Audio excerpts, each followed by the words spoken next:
Viewers, এই যে কর্ণফুলী দেখতে পাচ্ছেন, এটা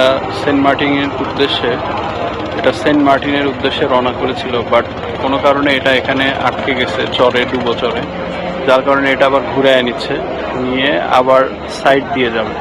আর আমাদের বারাউলিয়া এখন এইমাত্র রওনা করলো। এখন বাজে হচ্ছে 10:27, 10:30টায় শিপ এটা নুনিয়াছড়া ঘাট থেকে ছেড়ে দিল। এখন দেখি যেতে কতক্ষণ লাগে।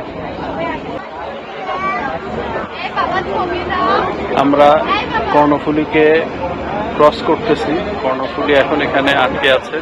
কর্ণফুলীটা এটা আবার ঘুরে নেবে, ঘুরে তারপর পাশ দিয়ে চলে যাবে।